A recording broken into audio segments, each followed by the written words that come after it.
Once upon a time, in a small village nestled among rolling green hills, lived a boy named Maliang. He was a kind boy with a heart full of sunshine and a head full of dreams. But more than anything, Maliang loved to draw. From the moment the sun peeked over the mountains until the moon glowed softly in the night sky, his fingers longed to make art. The trouble was, Maliang was very, very poor. He didn't have fancy paper or colorful paints or even a single proper brush.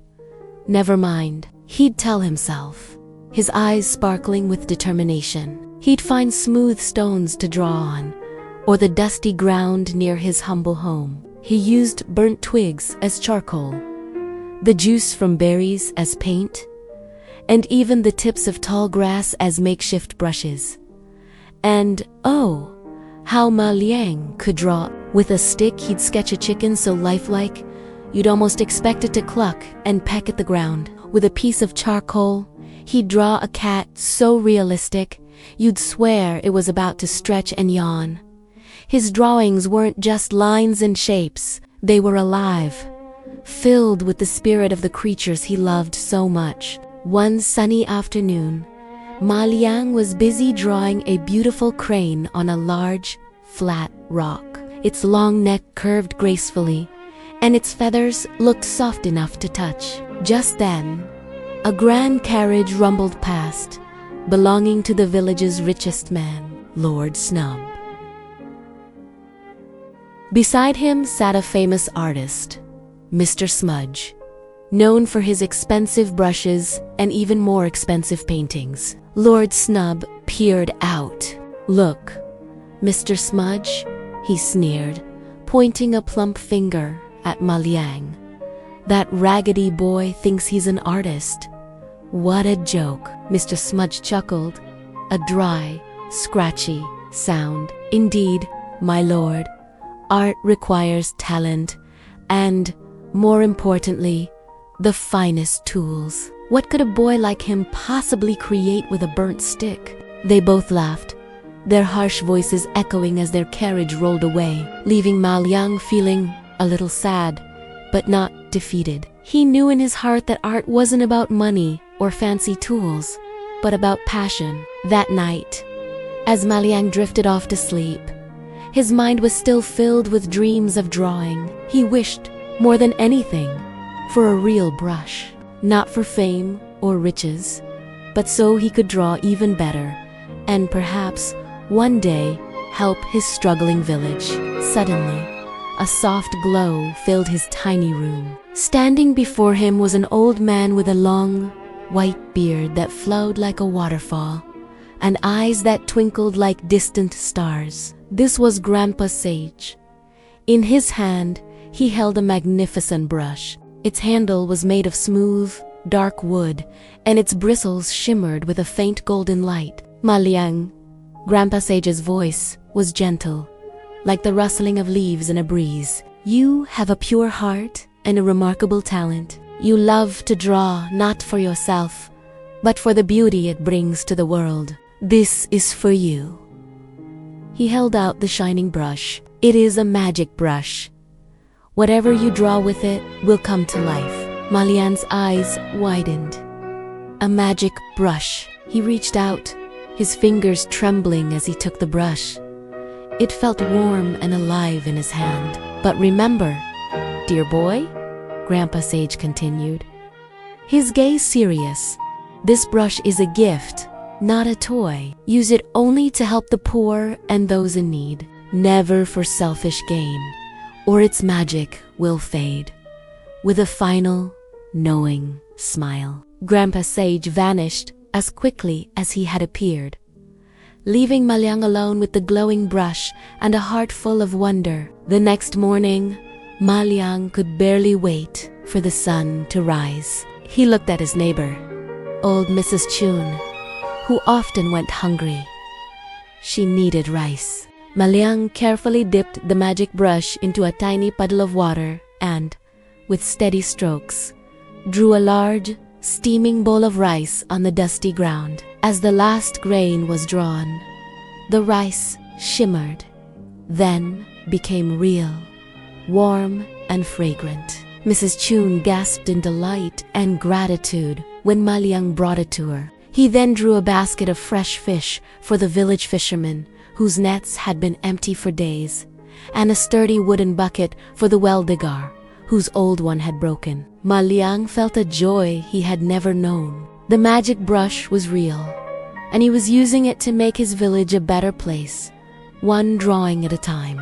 Ma Liang was a very busy boy. Every morning, when the sun peeked over the hills, it would find him already wide awake. His magic brush would be dancing across scrolls of paper or even smooth stones he found by the river. If Farmer Giles needed a new plow for his fields, swish, swish, swish, a shiny, strong plow would appear, ready for work. If Mrs. Willow needed a warm blanket for her new baby, tap, tap, tap, a soft, woolly blanket would shimmer into existence, cozy and warm. The villagers started whispering about the miracle of Ma Liang, their hearts just bursting with gratitude. They had never known such comfort and abundance before. But good secrets, especially magical ones, have a funny way of getting out. One sunny afternoon, while Ma Liang was drawing a basket of plump,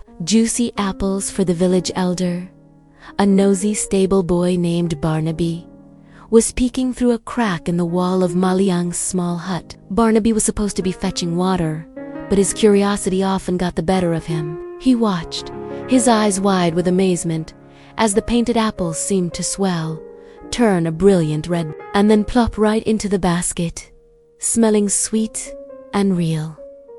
Barnaby gasped and dropped his water pail with a loud clang. Ma Liang, startled by the noise, quickly tried to hide his brush, but it was too late. Barnaby, who was a bit of a chatterbox, couldn't possibly keep such an amazing secret to himself. He ran straight to the Grand Manor House, where Sheriff Snatcher, the local magistrate, was enjoying a huge lunch. Now, Sheriff Snatcher was a man whose waistcoat was almost as round as his temper. He loved gold more than anything in the world. So when Barnaby, breathless and excited, blurted out the story of Ma Liang's magic brush, Sheriff Snatcher's eyes started to gleam like polished coins. "A magic brush, you say?" the sheriff boomed, wiping gravy from his chin. "And it makes real things?" Barnaby nodded so fast his head bobbed up and down. "Real apples, real plows, real blankets." A wicked smile spread across Sheriff Snatcher's face. "Fetch this Ma Liang at once, and bring me that brush." Soon, Ma Liang was standing before Sheriff Snatcher. He kept his small hands clasped behind his back, the magic brush hidden carefully beneath his simple tunic. "So, young Ma Liang," the sheriff began, his voice dripping with fake sweetness, "I hear you have a most remarkable talent. A brush that makes things real, eh?" Ma Liang stayed silent, his heart thumping like a drum. "Don't be shy," Sheriff Snatcher chuckled, leaning forward. "Draw me, ... a mountain of gold, and a river of sparkling jewels, and a carriage pulled by 100 white horses." He clapped his hands together, lost in his greedy dreams. But Ma Liang just shook his head firmly. "My brush is only for helping the poor, Sheriff Snatcher. Grandpa Sage told me so." The sheriff's face turned as red as a ripe tomato. "Nonsense. Foolish boy, I am the law here, and I command you to draw me riches, or else—" "I cannot," Ma Liang said, his voice quiet but steady. "Cannot or will not?" roared the sheriff. "Guards, seize him. Throw him in the deepest dungeon, and take that brush." 2 burly guards grabbed Ma Liang. He struggled, but they were much too strong. As they dragged him away, one guard roughly pulled the magic brush from his tunic. Ma Liang felt a pang of despair. He was locked in a dark, cold cell, the heavy wooden door clanging shut with a final, echoing thud. Hours passed. Ma Liang shivered, listening to the drip, drip, drip of water from the ceiling. He missed his brush, the sunlight, and helping his friends in the village. Then, a tiny glint of light caught his eye. The guards, in their haste, had been careless. The magic brush, dropped during the scuffle, had rolled under a loose floorboard in the corridor, just outside his cell. He could see the tip of its golden handle, shimmering faintly. Ma Liang knew what he had to do. Using his finger, he drew a small, thin mouse on the wall of his cell, imagining it to be real with all his might. Squeak! The mouse jumped down from the wall, scurried under the door, and with its tiny teeth, nudged the magic brush closer. Ma Liang reached through the bars, his fingers just barely brushing the handle. With one final stretch, he pulled it into his cell. Clutching the brush, Ma Liang felt a surge of hope. He quickly drew a sturdy, wooden ladder. As soon as the last stroke was made, a real ladder stood right there in front of him. He climbed up, pushed open the high window, and slipped out into the night. He landed softly on the grass, the magic brush tucked safely away.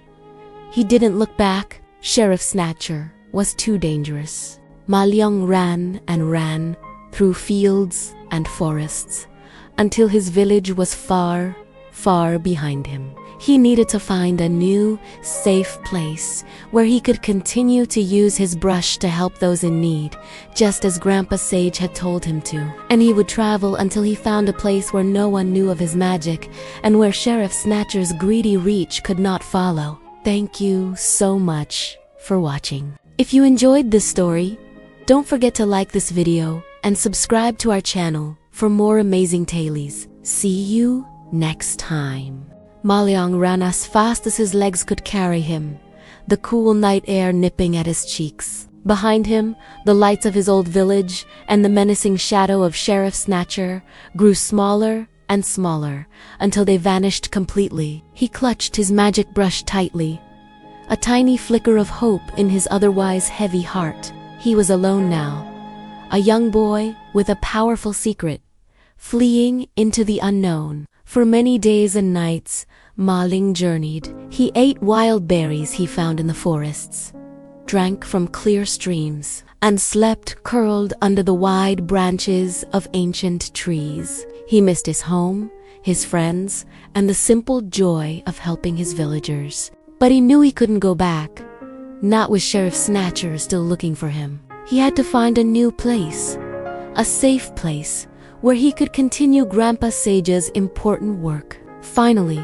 after what felt like an eternity, he stumbled upon a small, dusty village nestled in a quiet valley. It was called Quiet Glen. And just like his own village, it was filled with kind but struggling people. Their clothes were patched, their fields looked tired, and their faces held a familiar weariness. Ma Liang's heart ached for them, but he remembered the trouble his magic brush had caused before. He decided to be extra careful, keeping his precious brush hidden deep in his pocket. He tried to blend in, helping with small chores, never drawing attention to himself. But Ma Liang's heart was too kind to stay hidden for long. One afternoon, he saw a little girl sitting by herself, tears silently tracing paths down her dusty cheeks. In her lap lay a broken wooden doll, its head snapped clean off. Ma Liang's heart went out to her. He couldn't resist. Carefully, he took out his magic brush, hiding it from curious eyes behind a large bush.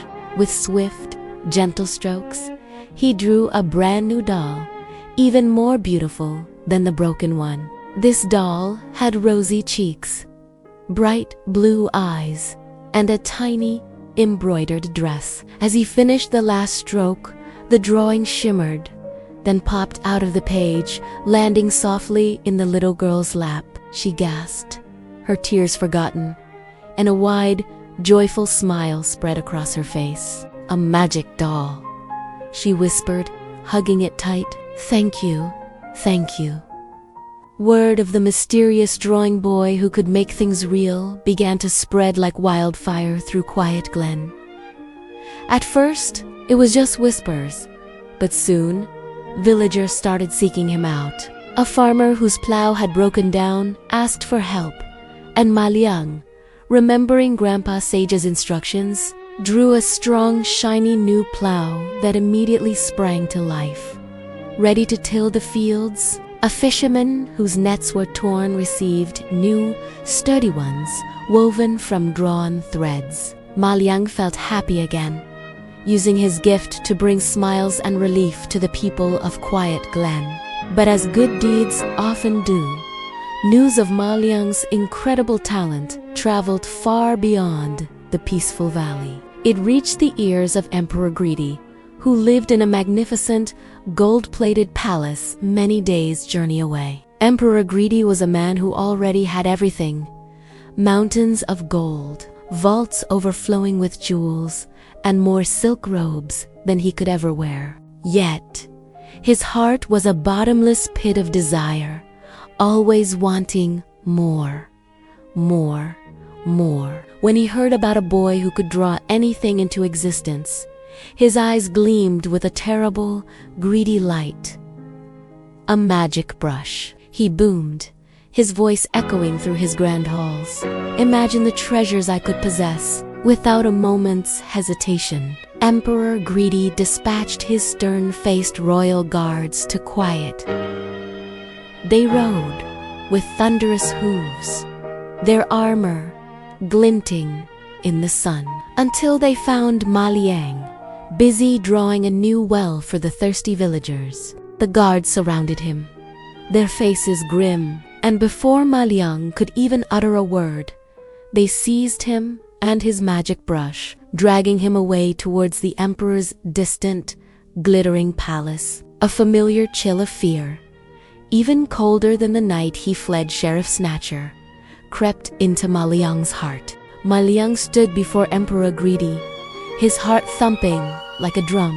The palace was a dazzling, overwhelming place, grander than anything he had ever imagined. Golden tapestries hung from towering walls, and precious jewels glittered from every surface. Yet, the emperor's eyes seemed to hold more hunger than all the gold in his treasury. Emperor Greedy, a man whose belly was as round as his crown was shiny, sat on a throne so enormous it looked like it could swallow him whole. His small, beady eyes fixed on Maliang and, more importantly, on the magic brush clutched in the boy's hand. "So, you are the boy with the magic brush," Emperor Greedy boomed, his voice echoing through the vast throne room. "I've heard tales of your kindness to the poor, but now it's time for you to serve a truly important person." He leaned forward, a greedy smile spreading across his face.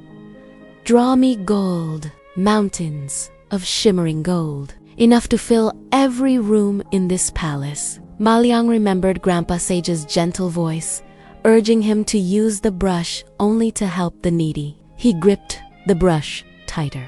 "Your Majesty." Maliang sighed, his voice surprisingly steady. "This brush only works for good. It cannot conjure endless riches for one person's greed." The emperor's smile vanished, replaced by a scowl. "Nonsense. A magic brush can do anything. Draw me gold, or you'll regret it." He gestured to the royal guards, who took a menacing step forward. Maliang sighed. He knew he couldn't simply refuse, but he wouldn't betray Grandpa Sage's trust either. Taking a deep breath, he dipped his brush in an inkwell and, with a flourish, began to draw. The emperor watched, eyes wide with anticipation. Maliang drew tall, jagged peaks, sparkling with a yellow hue, a mountain of gold. Emperor Greedy gasped, rubbing his hands together. But as the drawing shimmered and became real, a peculiar smell filled the air. The mountain was not gold at all, but a colossal, stinky block of old, moldy cheese. It instantly attracted a swarm of buzzing flies that began to tickle the emperor's nose. "What is this?" Emperor Greedy shrieked, swatting at the flies. "This isn't gold. It's a cheese mountain, and it smells awful." "You asked for a mountain, Your Majesty, and it is certainly yellow," Ma Liang replied innocently, trying hard to hide his smile. Furious, Emperor Greedy pounded his fist on the armrest. "Fine. Then draw me sparkling jewels, rubies, emeralds, diamonds, enough to make my crown even grander." Ma Liang nodded. With quick, deft strokes, he drew a pile of magnificent, glittering gems. The emperor's eyes lit up with delight, but as they materialized, the jewels began to buzz and hum. They weren't jewels at all, but a massive pile of angry, brightly colored beetles, scuttling and clicking their tiny legs, threatening to crawl up the emperor's robes. "Get them away! Get them away!" Emperor Greedy bellowed, leaping from his throne and flailing his arms. The royal guard scrambled to sweep the beetles away, but it was a chaotic mess. "This is outrageous," Emperor Greedy roared, his face red with anger. He snatched the brush from Ma Liang's hand. "Clearly, you don't know how to use this brush properly. I'll do it myself." He dipped the brush into the ink and, with a grand, clumsy stroke, tried to draw a giant chest overflowing with gold coins. But nothing happened. The paper remained blank. He tried again and again, but the magic brush was silent and still in his hands. "It only works for me, Your Majesty," Ma Liang explained softly. Emperor Greedy glared at the brush, then at Ma Liang. A sly, cunning look crept onto his face. "Very well, boy. Perhaps I have been too hasty. I see you have a unique talent. Tell you what, how about a peaceful, beautiful drawing? Something simple. Draw me a lovely island, far away across a calm blue sea, a place where I can relax and forget all these unpleasantries." Ma Liang looked at the emperor, a flicker of suspicion in his eyes. The emperor's tone was too sweet, too sudden a change. But an island seemed harmless enough. He agreed, wondering what new trick the greedy emperor was planning. Emperor Greedy, his face a mask of false sweetness, leaned towards Ma Liang. "My dear boy," he purred, "I have had a change of heart. All this talk of gold and jewels, ... It's tiresome. What I truly desire is peace. A beautiful, tranquil island, far from the worries of the world. Could you, perhaps, draw me such a place? No gold, I promise. Just serenity." Ma Liang looked into the emperor's shifty eyes. He knew the emperor was lying, but a clever plan was already forming in his mind. He remembered Grandpa Sage's words, "Use the brush only to help the poor." But sometimes, helping the poor meant stopping those who would harm them. And Emperor Greedy was the greatest danger of all. "A peaceful island, Your Majesty?" Ma Liang asked, a small, knowing smile playing on his lips. "It would be my pleasure." The emperor clapped his hands, a greedy glint in his eyes that he tried to hide. "Excellent! A truly magnificent island. Then, perhaps ... A few shimmering rocks on the beach, just for decoration, of course." Ma Liang nodded slowly. He picked up the magic brush. With a flourish, he began to paint. First, he drew a vast, shimmering blue ocean. It stretched across the canvas, so wide and deep it seemed to go on forever. Tiny waves lapped at the invisible edges of the paper, and the air in the throne room suddenly felt cool and salty. The emperor, usually impatient, watched with bated breath, his officials craning their necks behind him. Then, in the very middle of that endless blue, Ma Liang drew an island. Oh, what an island it was! It sprouted from the waves, a lush green paradise with tall, swaying palm trees heavy with coconuts. Exotic birds with feathers of every color perched on the branches, singing sweet songs. And, just as the emperor had secretly hoped, glittering veins of gold shimmered along the island shores, sparkling like 1,000 tiny suns. Gold nuggets lay scattered on the sandy beaches, catching the light. Gold. So much gold. Emperor Greedy shrieked, jumping up from his throne. His officials gasped, their eyes wide with greed. They pushed and shoved each other, trying to get a better look at the shimmering treasure on the canvas. "It's magnificent, Ma Liang. Truly magnificent." "Indeed, Your Majesty," Ma Liang replied, his voice calm amidst the uproar. "A most peaceful island." Peaceful? Yes, yes, but also rich. Emperor Greedy practically danced with glee. "We must go there at once. My royal treasury is adequate, but this is beyond my wildest dreams." "But how will you get there, Your Majesty?" Ma Liang asked innocently, gesturing to the vast, painted ocean. "The sea is very wide." The emperor, stumped for a moment, snapped his fingers. "Of course. A ship, a grand, magnificent ship.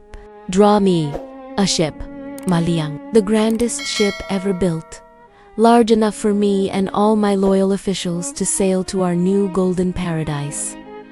Ma Liang picked up his brush again.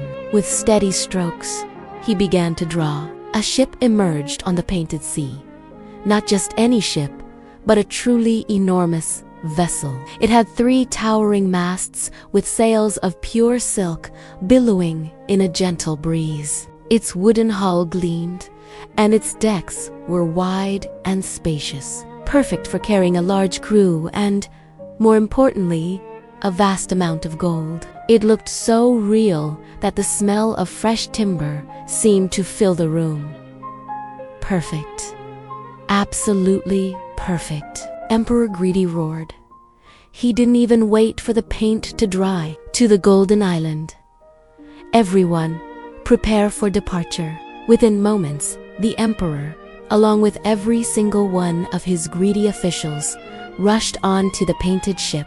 They pushed and shoved, each one eager to claim their share of the gold. Ma Liang watched them go, a flicker of sadness in his eyes for the path they had chosen, but also a steely resolve. He had to protect the poor, and sometimes that meant making difficult choices. The silken sail swelled, and the magnificent ship began to move, gliding gracefully across the painted ocean. It sailed further and further away from the palace, growing smaller and smaller against the endless blue. Soon, it was just a tiny speck on the horizon, heading towards the glittering, golden island. Ma Liang stood alone in the vast, empty throne room, the magic brush still warm in his hand, ready for what he knew must come next. Aboard the magnificent ship, Emperor Greedy cackled with delight, his voice echoing over the gentle lapping of waves. The Golden Island, a shimmering promise of endless riches, grew larger on the horizon. His officials, just as greedy and eager, cheered and clapped, their eyes gleaming with visions of glittering treasure. "Soon, my friends," bellowed the emperor, stroking his silken beard. "Soon, all the gold in the world will be ours, and that little artist, Ma Liang, will regret ever defying me." They toasted with imaginary goblets, already tasting the wealth. Back in the opulent palace, now eerily quiet, without the emperor's boisterous demands, Ma Liang stood before his drawing table. A quiet determination settled over his face. He remembered Grandpa Sage's words. Use it only to help the poor and needy. The emperor and his corrupt officials were anything but needy. They were a burden, a threat to all good people. Ma Liang knew what he had to do. He dipped the magic brush into an imaginary pot of dark, swirling ink. With swift, purposeful strokes, he began to draw. First, angry, bruised purple clouds gathered at the edge of his paper, stretching across the tiny sky he created. Then, jagged lines of lightning, sharp as broken glass, splintered across the miniature heavens. The sea, which had been so calm and welcoming just moments before on his paper, began to churn and froth, dark waves rising like angry fists. In the real world, miles away, the sky above Emperor Greedy's grand ship darkened dramatically. A chill wind whipped across the deck, rattling the sails. The emperor frowned, looking up. What's this? A mere squall. Nonsense. Nothing can stop our golden voyage. But it was no mere squall, thunder rumbled. Not from the distant heavens, but from the very air around the ship. A deep, ominous growl that shook the vessel to its core. Giant waves, taller than trees, crashed against the sides of the ship, sending icy spray high into the air. The officials shrieked in terror, their faces turning as green as the churning sea. "To the island," cried Emperor Greedy, his voice now a desperate squeak. Faster! But the ship, once so grand and swift, tossed like a child's toy in a bathtub, completely at the mercy of the raging storm. Ma Liang drew more. A fierce, howling wind tore at the ship's masts, snapping them like twigs. A colossal whirlpool began to form in the center of his drawing, sucking everything into its inky depths. In the ocean, the real whirlpool mirrored his drawing, a monstrous maw opening beneath the emperor's ship. The boat groaned, splintered, and then, with a final, terrible crack, it was swallowed whole by the raging sea. Not a single piece of gold, nor a single greedy official was ever seen again. The golden island, now empty, shimmered forlornly under the stormy sky. Ma Liang watched the last line of his drawing fade, a sad but resolute expression on his face. He had used the brush to help the poor, and now to protect them from those who would exploit and harm. He slipped quietly out of the palace, leaving behind the echoes of greed and the memory of a storm. His heart yearned for his own village, for the simple folk he truly wished to help. He walked for many days, his magic brush tucked safely away, a tool for good, never again to be twisted by selfish hands. He knew his journey back would be long, but his purpose was clear: to return home and continue Grandpa Sage's true lesson. Ma Liang walked for many days and many nights. The sun rose and set, painting the sky with colors as vibrant as any he could ever draw. His feet were heavy from the long journey, but his heart felt light and free. He thought about Grandpa Sage and the important lesson he had learned. He thought about the greedy emperor, now just a distant memory washed away by the waves. A deep sense of peace settled over him. He had used the magic brush for good, just as he had promised, and that was all that mattered. Finally, one sunny afternoon, he saw it, the familiar, comforting sight of his village on the horizon. The small, humble houses, the winding dirt paths, and the ancient willow tree standing guard by the river. It was all there, exactly as he remembered it. A huge smile bloomed on Ma Liang's face. He picked up his pace, his heart racing with excitement. He was home. As he walked into the village, a small group of children spotted him first. Ma Liang is back, they shouted, their joyful voices echoing through the quiet streets. Hearing the commotion, villagers started emerging from their homes, their faces once etched with worry, now lit up with surprise and overwhelming relief. "You're safe," cried an old woman, rushing forward to give him a tight hug. "We heard terrible tales. We were so worried." Maliang smiled and gently assured them that he was perfectly fine. He explained, in his simple, humble way, that the emperor would never trouble them again. He didn't boast about his victory or seek any praise for his bravery. All he wanted was to pick up where he had left off, helping his friends and neighbors in any way he could. And so, the very next morning, he began. He saw old fisherman Lee sitting by the river, mending his worn-out, tattered fishing nets. With a few swift strokes of his magic brush, swish, swish, swish, a brand new set of strong, sparkling nets appeared right before them. Fisherman Lee gasped, his eyes wide with disbelief.